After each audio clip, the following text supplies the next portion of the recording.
pessoal, nós estamos mais uma vez juntos no Chakra Talk. Esse é o Chakra Talk de número 61. E eu tenho aí o prazer de ter comigo Áquila, fiel escudeiro, na nossa parte técnica. Também o nosso pastor Tiago, que tem caminhado com a gente em excelentes reflexões. E hoje eu tenho o prazer de apresentar para vocês o André Vogel. Eu vou falar Vogel como o nome aportuguesado dele, mas ele pode depois nos corrigir e tentar nos ensinar um pouco de alemão. O André, ele está chegando dos Estados Unidos, depois de concluir o seu curso de doutorado, e passa a integrar a equipe pastoral da nossa comunidade Chácara Primavera aqui em Campinas, a partir dessa próxima semana. André, Tiago, sejam bem-vindos, viu? Obrigado, Ricardo, é sempre uma alegria, e seja muito bem-vindo, André. Uma alegria tê-lo conosco. Obrigado, pastor Ricardo, obrigado, pastor Tiago, e é uma alegria estar nessa jornada com vocês, e estou muito feliz aqui de participar desse podcast. Legal, e eu queria, antes da gente passar propriamente para as perguntas, envolvendo as reflexões que nós temos feito sobre essa série Contra a Cultura, Vida e Missão Sem Prédios e Eventos, eu queria dar oportunidade aos nossos, aqueles que acompanham o nosso Chakra Talk, a conhecer um pouquinho mais do André. André, fala um pouco mais para a gente de você, sua família, a sua jornada aí, espiritual até aqui. Conta um pouco acerca da sua vida para a gente, André. Bem, na realidade eu sou natural de Santa Catarina, numa cidade chamada Jaraguá do Sul, que é uma região polo industrial no interior de Santa Catarina. Então foi ali que eu nasci e cresci, né, até os meus 25, 26 anos de idade, quando então conheci a Cheryl, minha esposa. Nós nos casamos. Hoje eu sou pai da Lisa. A Lisa tem 6 anos e fará 7 já no mês que vem. O tempo passa, né? O tempo voa. E a Claire, ela tem 1 ano, né? Então, eu tenho uma primeira jornada, por assim dizer, no mercado de trabalho. Eu tenho uma graduação em comércio exterior e eu atuava na área, né? E logo após o meu casamento, quando eu conhecia a minha esposa, né, então namorada, nós pensamos, quem sabe Deus esteja nos chamando para o ministério pastoral de forma integral. Então havia o chamado interno, e irmãos e irmãs na comunidade também confirmaram um chamado externo, né, para a ida ao seminário. Então depois, posteriormente a isso, nós fomos para o seminário numa cidade chamada São Bento do Sul, em Santa Catarina, onde eu realizei todo o meu período de treinamento acadêmico no seminário. E ao término daquele tempo de treinamento, eu realizei uma aplicação para uma bolsa de estudos, um mestrado nos Estados Unidos. Eu fui aceito na cidade de Minneapolis, onde nós passamos também 2 anos estudando lá no mestrado. E também, dentro daqueles 2 anos, então, eu fiz uma aplicação para o doutorado, e logo em seguida, então, nós nos mudamos para a Indiana. E agora, em maio, então, eu finalizei esse processo de doutorado, e totalizando, então, 6 anos nos Estados Unidos, né? Um tempo legal, um tempo bacana, existe bônus e ônus, né? Então, essa seria a minha, digamos assim, a minha caminhada acadêmica, né? E também no período de doutorado eu realizei um estágio em uma comunidade. Então, para mim, foi uma integração muito legal do que acontecia no ambiente acadêmico com a comunidade local, uma comunidade de fé. Então, eu fiz essa combinação, né, de um estágio lá nos Estados Unidos, né? Legal, André. Você está com quantos anos e quanto tempo você atuou no mundo corporativo nessa área de comércio exterior? Eu tenho, no momento, 35 anos. Eu comecei a trabalhar com 14 anos, né? Eu fiz um curso no Senai, na área mecânica, e logo em seguida, então, eu já tinha estágio em ambiente metalúrgico, que é, assim, o mundo que existe lá na realidade profissional da região onde que eu moro, né? Aí eu iniciei no mercado de trabalho, trabalhando em linha de produção, em chão de fábrica, e até é interessante porque a minha história de fé e de como Deus me alcançou foi justamente no chão de fábrica, né? Eu trabalhava numa linha de produção e havia um rapaz que trabalhava logo na minha frente, e ele era um cristão, e ali nós tínhamos conversas espirituais, e eu não podia fugir, né? Porque era o meu local de trabalho, então ali nós conversávamos sobre espiritualidade, eu muito mais rebatia a ele, né?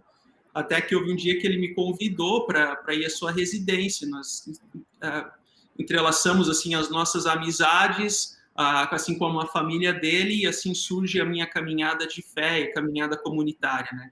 E logo em seguida, 2 ou 3 meses, eu fui já promovido para a parte de comércio exterior, justamente para o mercado americano, né? Que daí foi uma preparação. Quando você olha para trás, você vê como Deus conecta os pontos, né?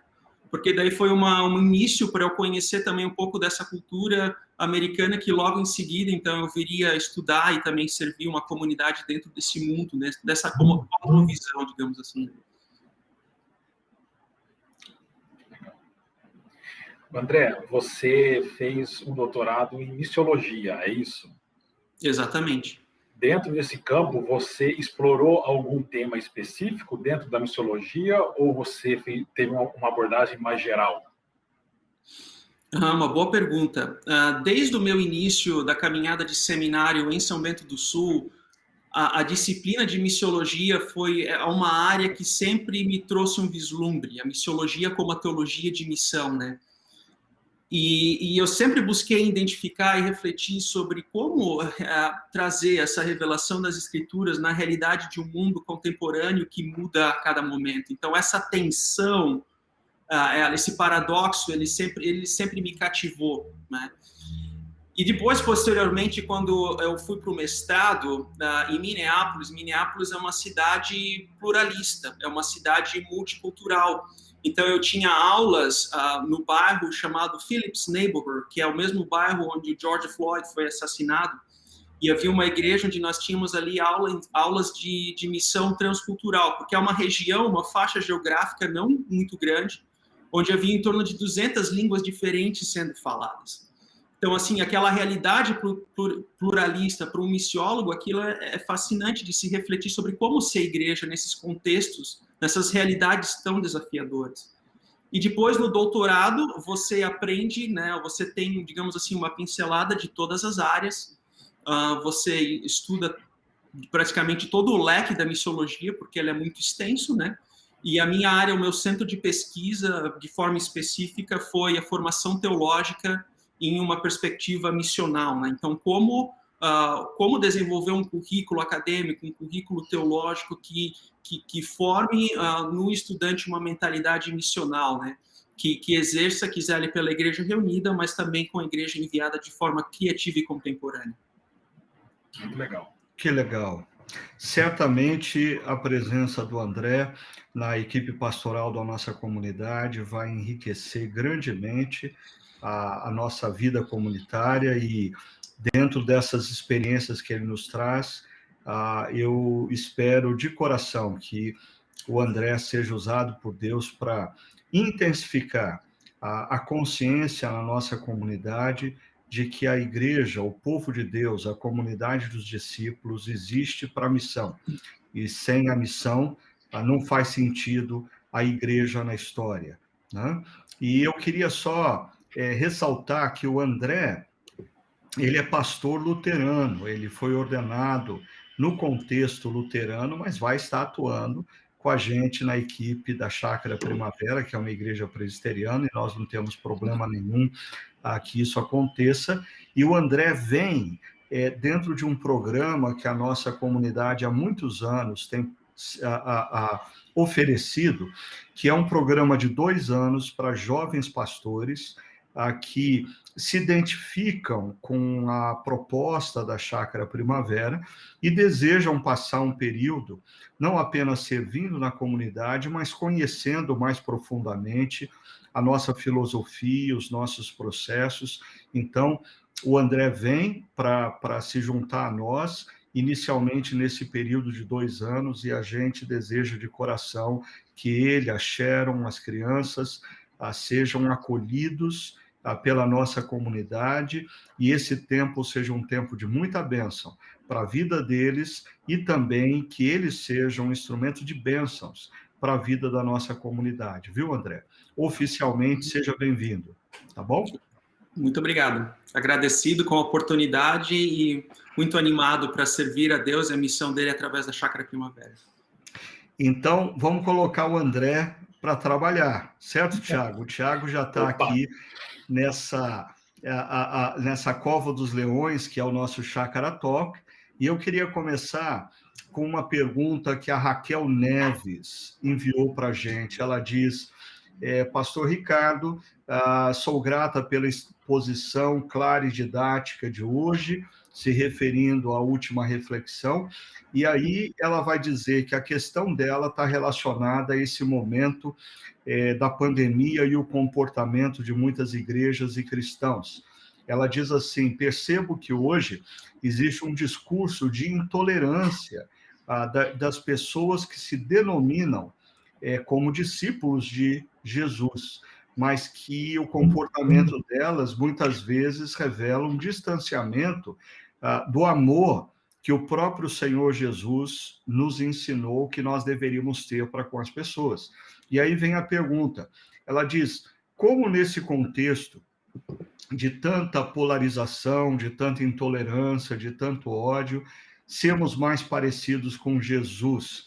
E ela faz menção do encontro de Jesus com a mulher samaritana e demais marginalizados. Ela diz como que nós, como igreja, devemos nos comportar ou nos portar diante dessas pessoas marginalizadas ou tidas pela sociedade como pecadoras, como exercer a missão com a mansidão de Jesus diante desse momento. Vocês teriam alguma pista para oferecer para Raquel? Tiago, quer começar?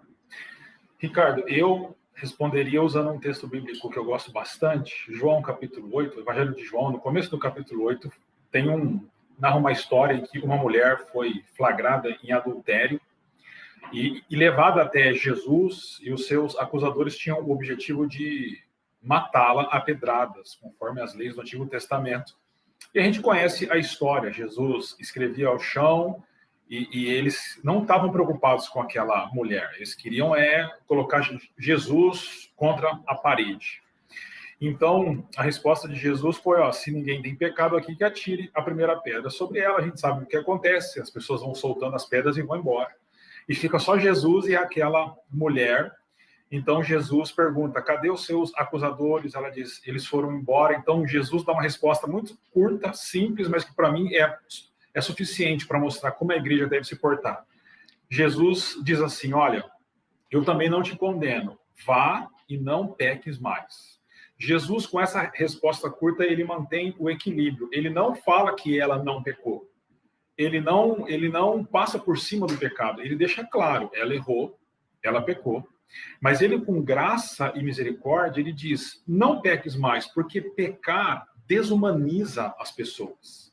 Então, Jesus age com misericórdia com aquela mulher, ao mesmo tempo que ele deixa claro o que ela deve fazer. Eu acho que essa é uma postura que a igreja deve seguir.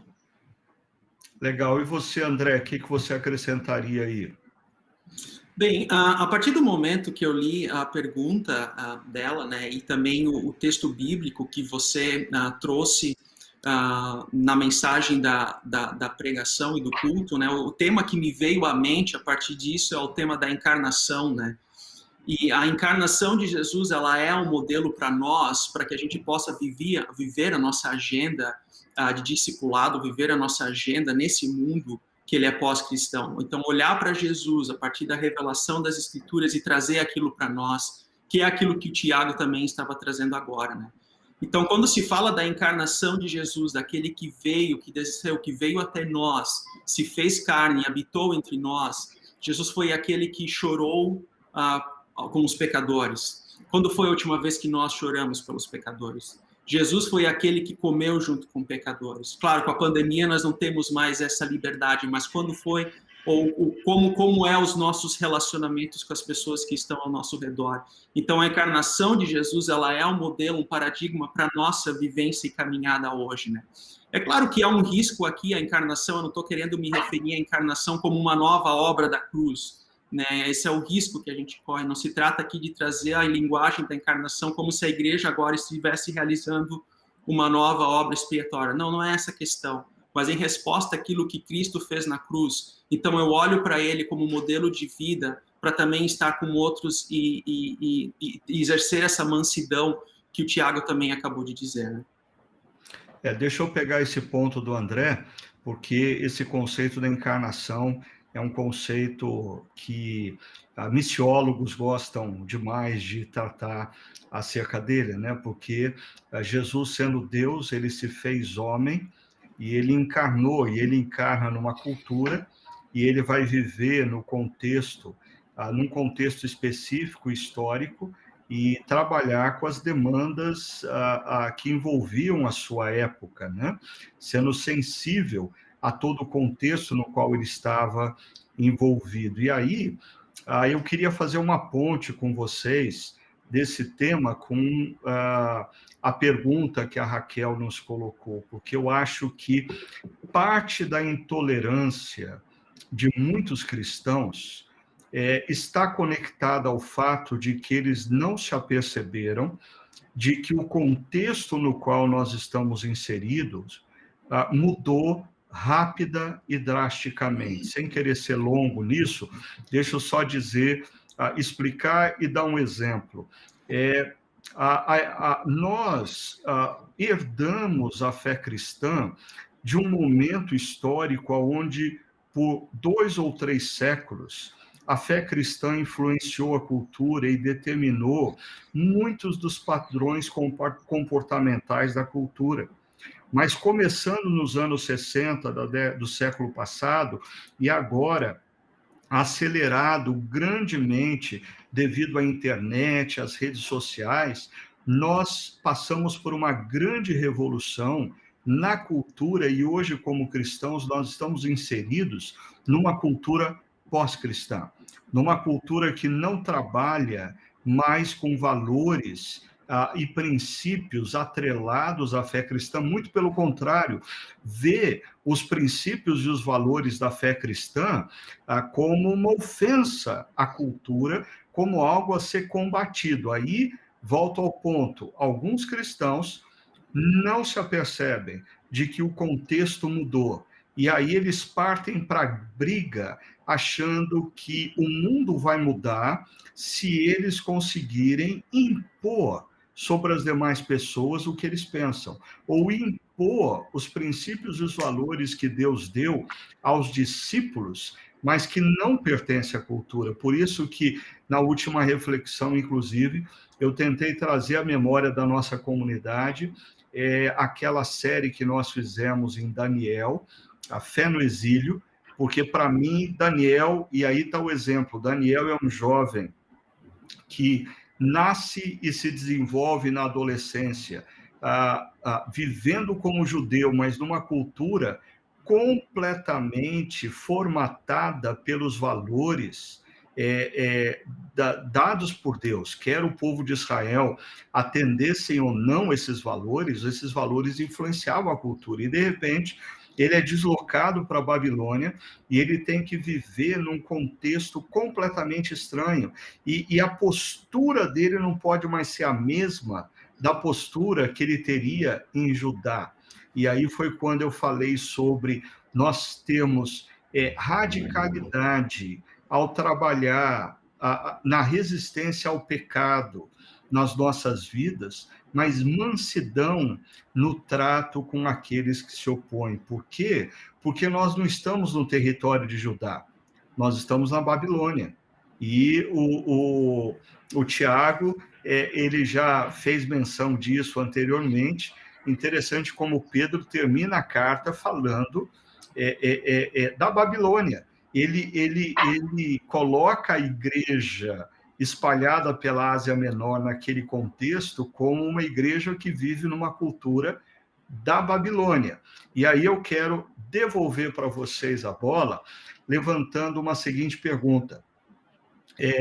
Na última reflexão, eu mencionei que a pandemia ela acelerou processos, e ela acelerou a ruptura entre esse pensamento do século XX, do mundo ocidental, que ainda tinha muitas marcas da espiritualidade cristã, e deslocou a gente efetivamente para o mundo pós-moderno, um mundo pluralista, um mundo com valores relativos, e eu diria que muitos cristãos estão completamente perdidos acerca de como lidar com essa nova realidade.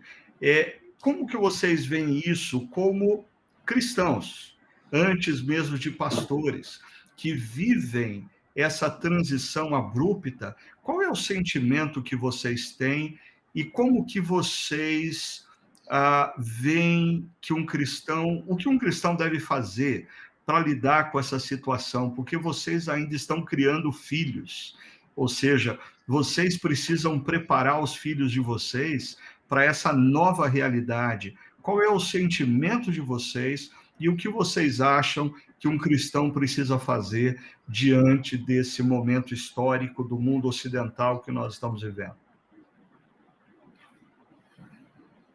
Bom, Ricardo, eu tento ser breve numa pergunta bem complexa.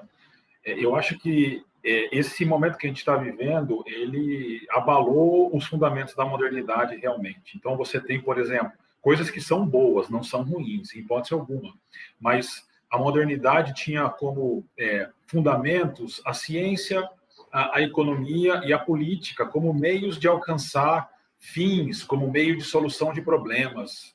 E a pandemia provou que, embora essas coisas sejam boas e necessárias, elas não são suficientes para resolver os nossos problemas. Então, os fundamentos da modernidade foram abalados. E a gente, então, chega em um momento onde novos ídolos serão instituídos, e já estão sendo, né, levantados aí. Então, você me fez pensar, assim, como pai, né, que eu tenho 2 meninos, o Arthur e o Murilo, 10 e 8 anos, respectivamente. Então, o que a gente tem tentado fazer, mesmo ainda no meio de tudo isso, né, acho que mais para frente vai ficar mais fácil de pensar, mas é mostrar para eles de que nós não podemos aceitar os deuses apresentados pela nossa cultura, e nós precisamos realmente ter uma fé muito sincera e honesta em Jesus, algo que brote do nosso coração, que floresça na sala das nossas casas e que então alcance os nossos auditórios de igreja e alcance a praça pública, né? E isso vai fazer com que antigas práticas ganhem mais cores, né? Então, ao mesmo tempo em que os fundamentos da modernidade foram abalados, fundamentos abandonados há muito tempo, e coisas simples como estar com a família, orar com a família, ter tempos mais simples, valorizar contatos, também podem ser consequências positivas disso. Eu, dando uma pincelada, eu diria isso. Legal. E você, André, como você se sente diante desse mundo em transição? Até o André tendo vivido até recentemente nos Estados Unidos, eu diria que algumas cidades nos Estados Unidos, na Europa, já vivem essa realidade da cultura pós-cristã efetivamente, né? Como que você se sente e o que você pensa que precisa ser feito na sua vida e na vida dos seus filhos? Essa é uma boa pergunta, né? Certa vez eu ouvi de um professor em que ele disse assim para mim: nós temos como característica perguntar para os nossos filhos ou para as crianças o que você quer ser quando crescer. Mas ele falou assim que essa é uma pergunta errada, porque a partir do momento que você pergunta para uma criança o que você quer ser quando crescer, ela vai se imaginar com um jaleco branco no corredor de um hospital preenchendo o formulário. Ela vai se imaginar como alguém andando com uma roupa ou terno e gravata, com uma pastinha de couro, se imaginando como advogada, ou etc. A pergunta certa deveria ser: que problema você quer resolver um dia? Porque a partir do momento que você inverte a pergunta, a criança ela vai também entender que ela vai enxergar aquela pessoa de jaleco branco no corredor de um hospital, preenchendo formulários, mas também como aquela que esteve há poucos minutos na sala de cirurgia tentando salvar uma vida. Ela também vai compreender que aquela pessoa que anda de terno e gravata é alguém que está indo para uma audiência para resolver e lutar por justiça, e assim por diante. Ou seja, você traz a realidade da vida também para dentro da criança. E assim como o Tiago falou, exercícios, né, espirituais ou de leitura da palavra e oração dentro da nossa própria casa, né? Eu penso que há aqui também uma quebra de paradigmas de gerações, né? Talvez outras gerações, elas tinham um foco no grande, no grandioso, a grande corporação, as megas igrejas, né? A minha geração de millennials talvez não vá nessa direção. Ela é uma geração muito mais relacional. Ela é uma geração que, isso pode ser um problema também, mas ela enfatiza muito mais a experiência, a realidade da vida. Então, nesse sentido, eu penso que aqui em diante, a aceleração que a pandemia ela está trazendo é uma ênfase muito maior nos relacionamentos interpessoais. Eu que sou uma pessoa introspectiva, eu que sou uma pessoa indutiva, digamos assim, que em outras palavras isso significa eu me dou bem comigo mesmo, ficar sozinho, não tenho problema nenhum em ficar sozinho, mas eu que tenho essa característica introspectiva, eu não vejo a hora de encontrar pessoas, eu não vejo a hora de estar em reunião numa comunidade ou estar em volta de pessoas ao meu redor, porque é uma marca, essa necessidade, eu penso que a pandemia ela trará, acelerará, e assim nós teremos também, a meu ver, uma forma de expressar isso de uma forma saudável nos nossos relacionamentos e também na missão e vida espiritual. Legal.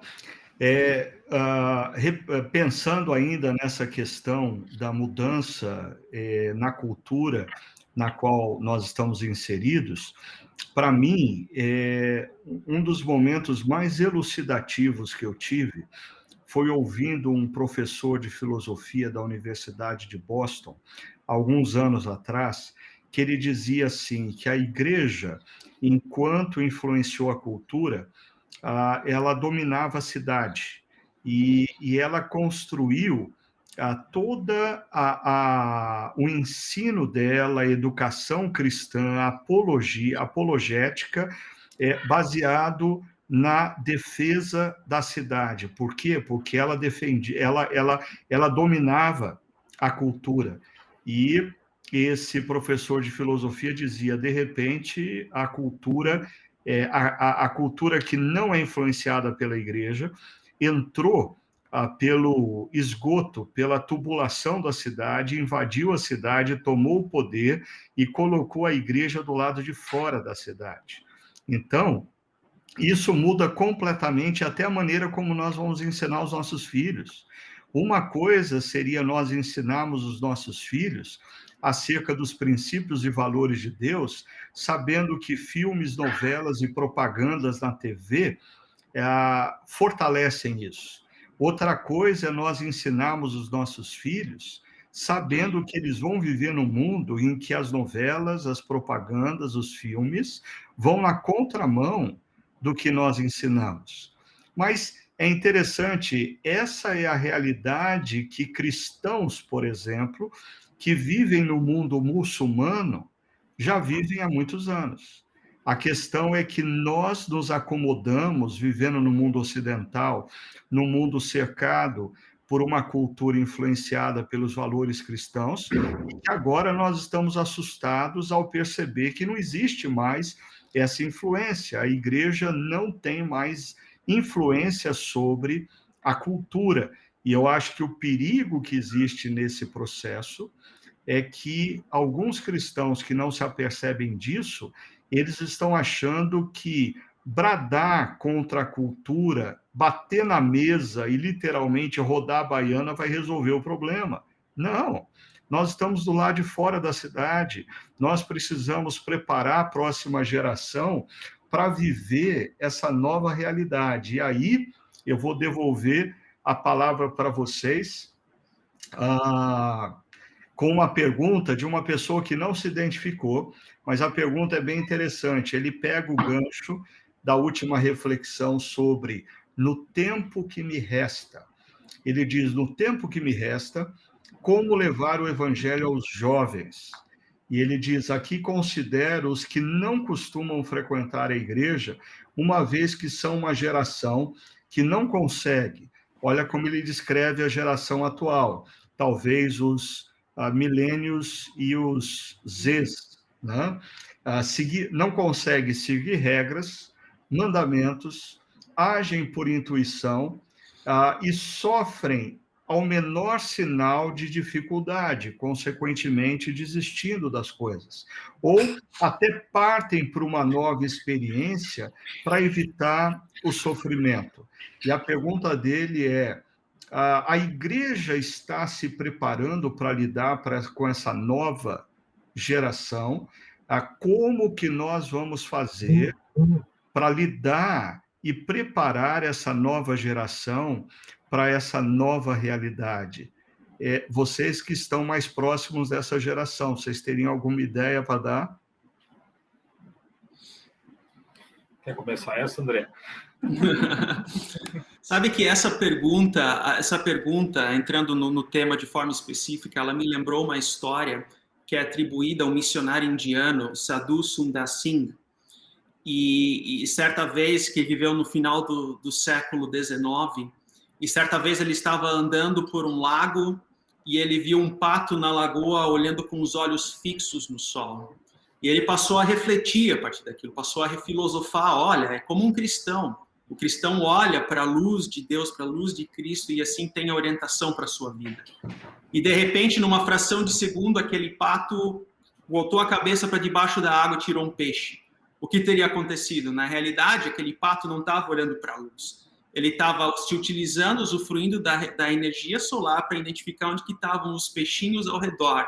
E assim, então, catar o peixe. Eu penso assim que a cultura em que a gente vive, muitas vezes, é uma cultura onde as pessoas se usufruem, fingem que estão olhando para a luz de Deus, fingem que estão olhando para a luz de Cristo, mas na realidade elas estão muito mais preocupadas com os peixinhos que estão ao redor. Isso também é muito comum, principalmente dentro da nossa geração, as gerações mais novas, né, de querer encontrar na realidade ou buscar olhar para os peixinhos, que seriam as idolatrias da nossa cultura, né? A ascensão profissional, ou até mesmo uma visão distorcida de casamento e namoro, etc.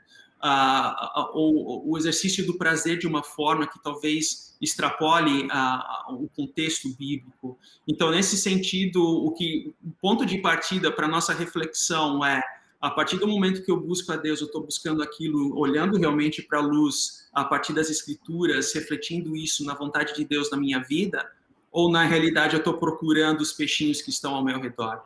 O próprio pastor Ricardo mencionou isso na pregação, de que, em um dos pontos, né, quantas pessoas que eu conheci que se deixaram levar por essa idolatria ao longo da caminhada de fé.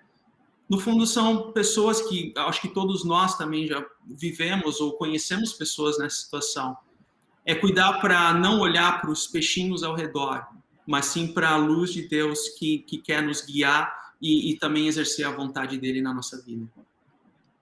É verdade, André. Eu acho que o que se torna muito difícil, muitas vezes, para todas as gerações, é identificar os seus próprios ídolos, né?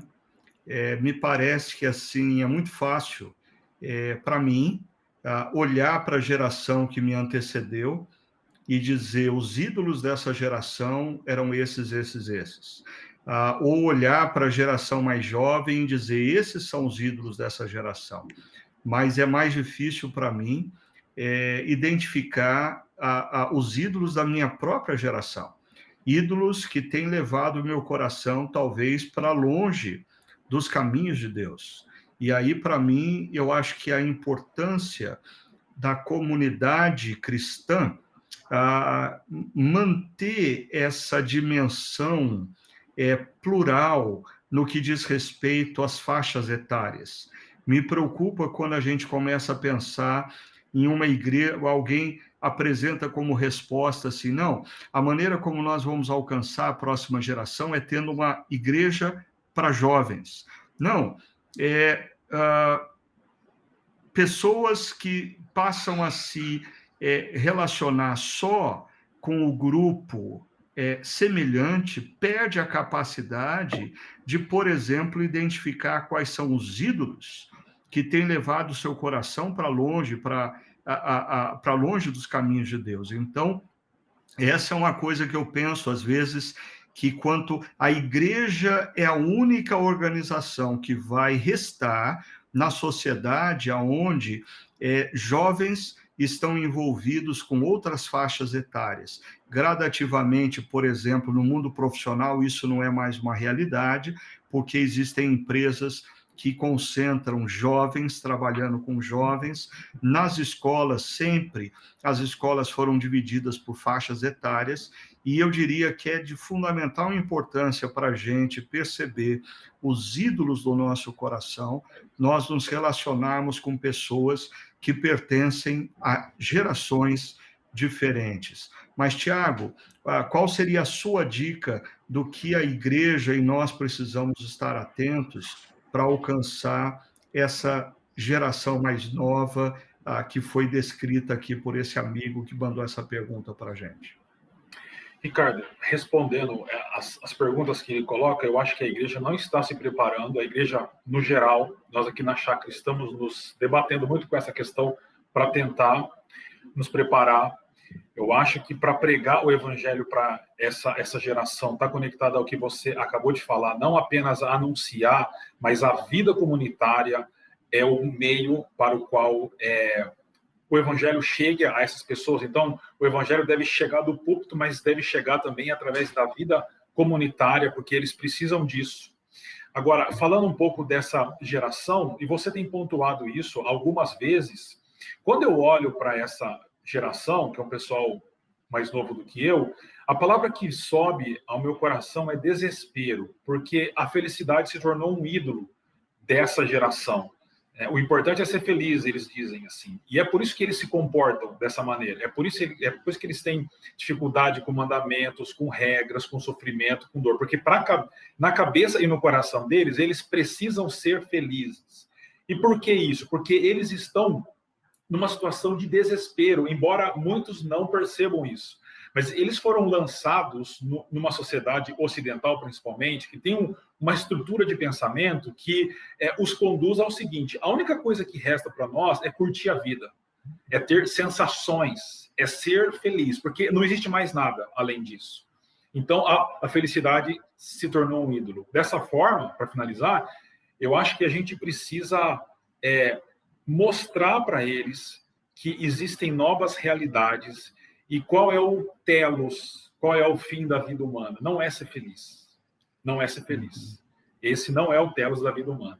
E é curioso porque quanto mais tentam viver para ser feliz, menos felizes eles são. Eu acho que seria mais ou menos nesse caminho.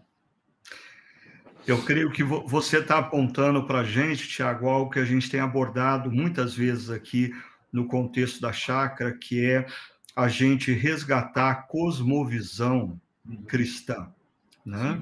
Nós estamos a igreja ocidental, ela é formada por pessoas que se tornaram membros das igrejas, mas elas são completamente desprovidas da cosmovisão cristã.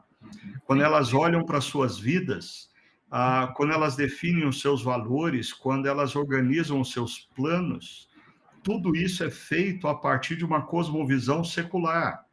E hoje em dia eu diria uma cosmovisão pagã, porque o que existe pré-visão cristã e pós-sociedade cristã é uma cosmovisão pagã, de deuses, de ídolos, né?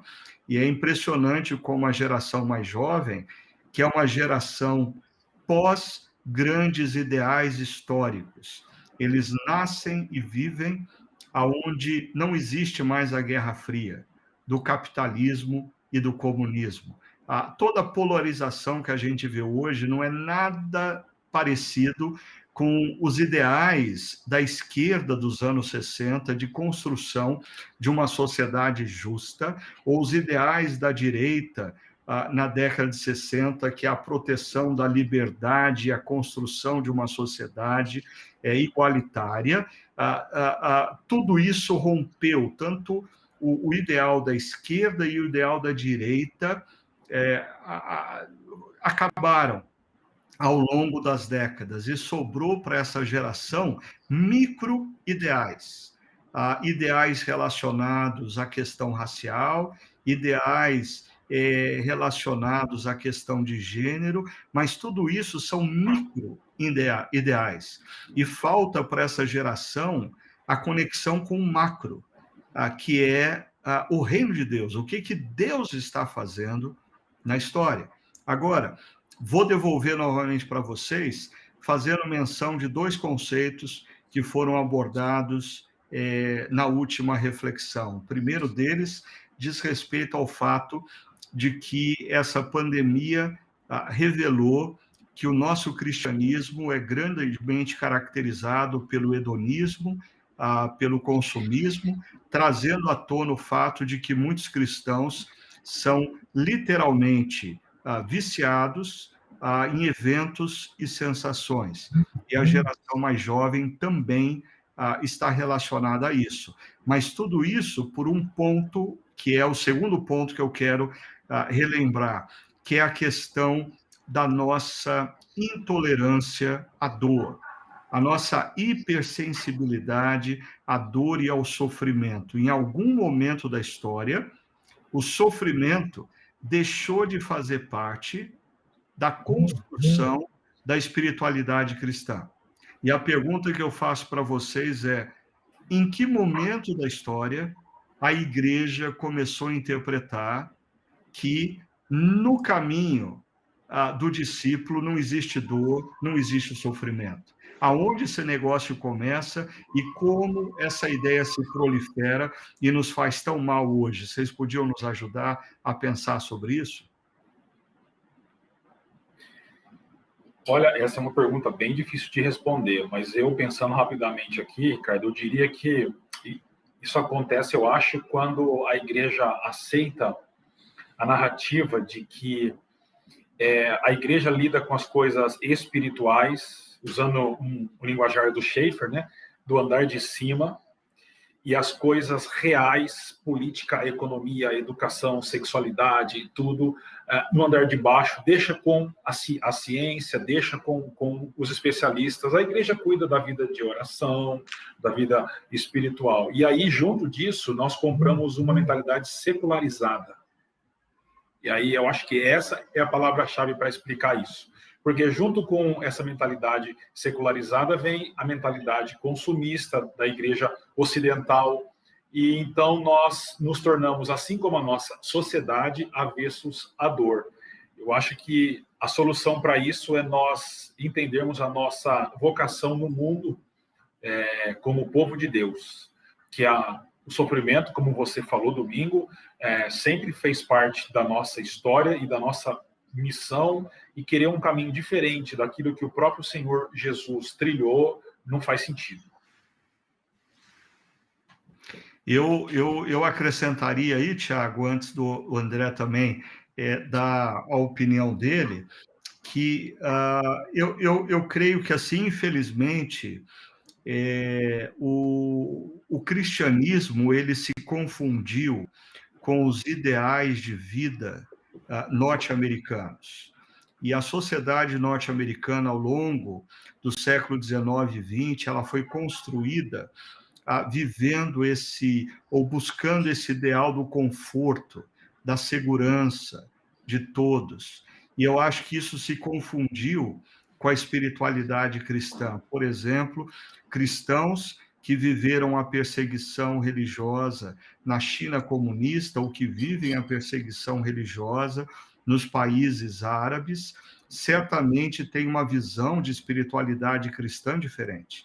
E nós herdamos essa espiritualidade grandemente influenciada pela cultura norte-americana. E aí nós demos um pitaco nessa história.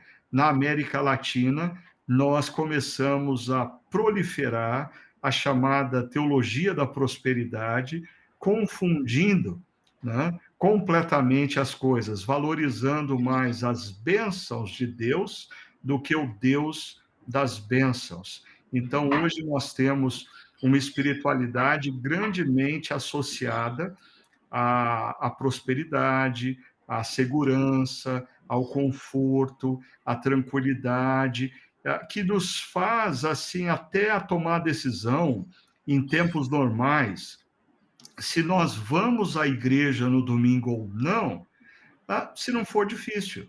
Se nós vamos obedecer a Deus numa questão profissional, se isso não demandar sofrimento.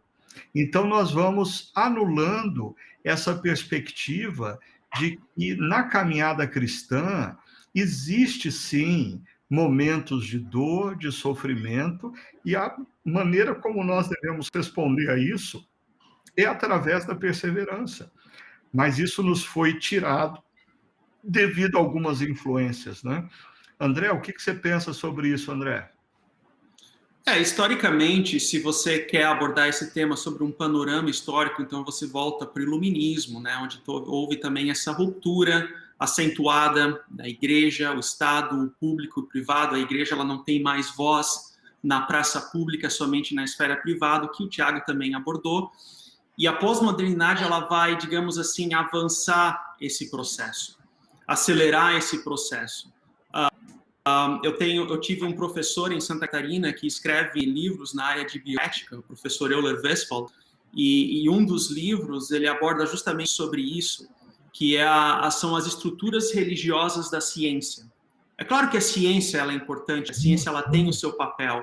Nós estamos agora dependendo do sucesso da ciência para a imunização da população com as vacinas, ela tem o seu local, não é esse o ponto. O problema é quando a ciência ela vem com promessas escatológicas de eliminar a dor. Então, não é mais a revelação das escrituras que nos traz conforto, mas é a voz de um médico.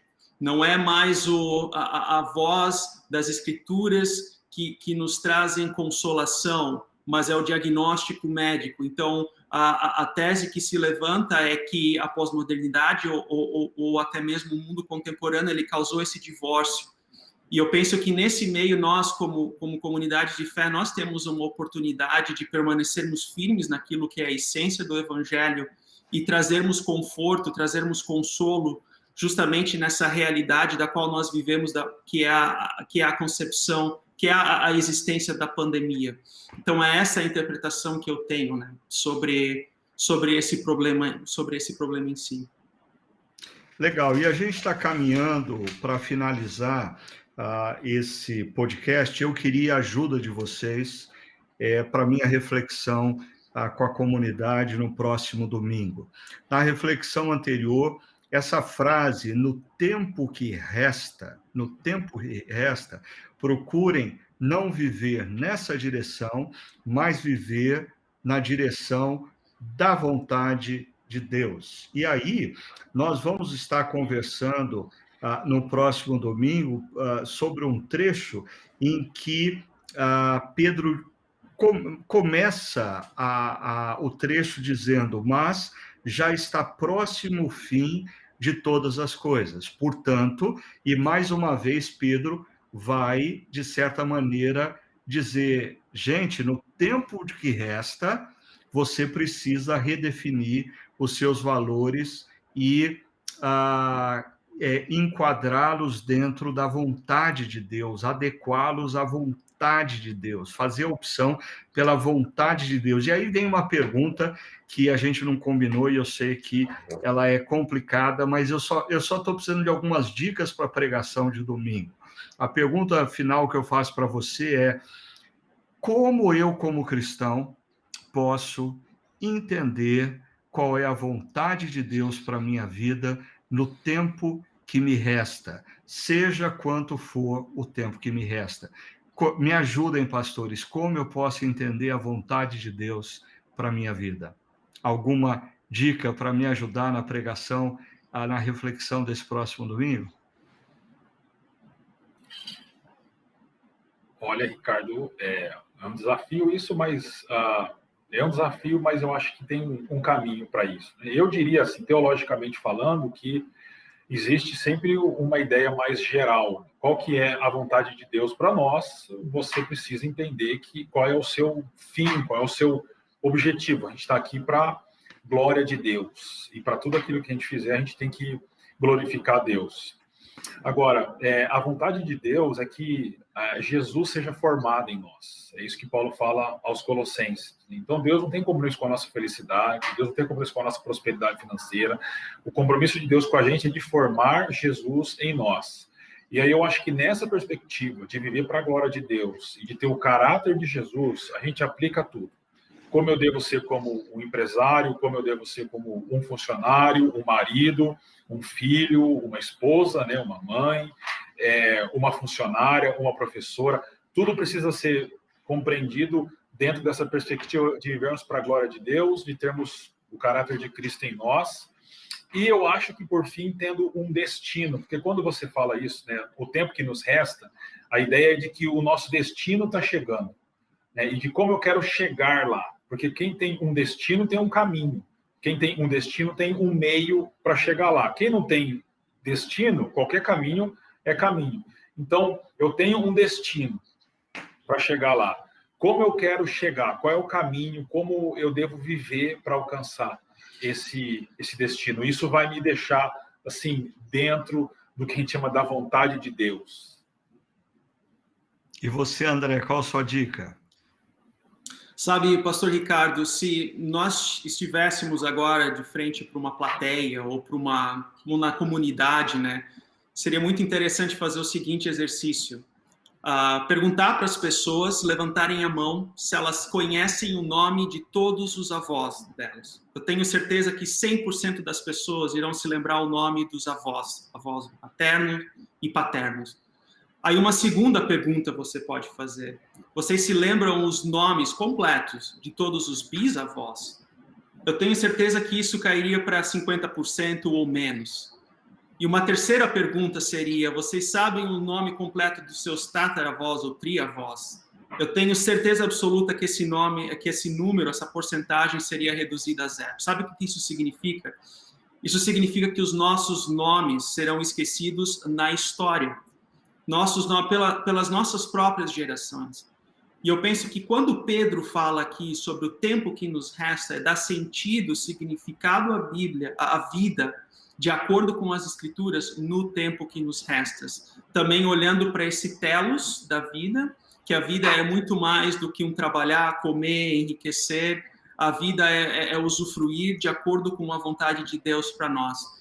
E um versículo bíblico que sempre me norteou nesse sentido, em busca de interpretar, de entender qual é a vontade de Deus, é o versículo bíblico de Timóteo 3,16, onde ele diz que toda a escritura é inspirada por Deus e útil para o ensino, ela é útil para a repreensão, ela aponta o meu erro, ela acusa o meu pecado, ela aponta também a correção, qual é o caminho que eu devo seguir no dia a dia, nos meus relacionamentos, nas situações, nas adversidades da vida, mas ela também é útil para a educação na justiça, fazer o que é certo, o que é correto, de buscar a vontade de Deus, a fim de que o homem de Deus seja perfeito e perfeitamente habilitado para toda boa obra.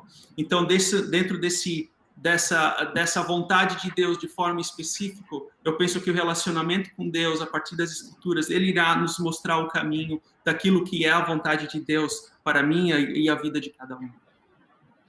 Joia, puxa vida, mexeu comigo esse negócio de ter a percepção que eu vou ser lembrado pelos meus netos, pouco lembrado pelos meus bisnetos, ou talvez nem lembrado pelos tataranetos, né? Isso revela a brevidade da vida e como às vezes a gente está agarrado às coisas erradas, né? É importante a gente refletir, e é um pouco disso que a gente vai falar no próximo Chakra Talk. Nós vamos ter uma Nós estamos gravando esse Chácara Talk numa sexta-feira. No domingo, nós vamos conversar sobre a vontade de Deus no tempo que nos resta.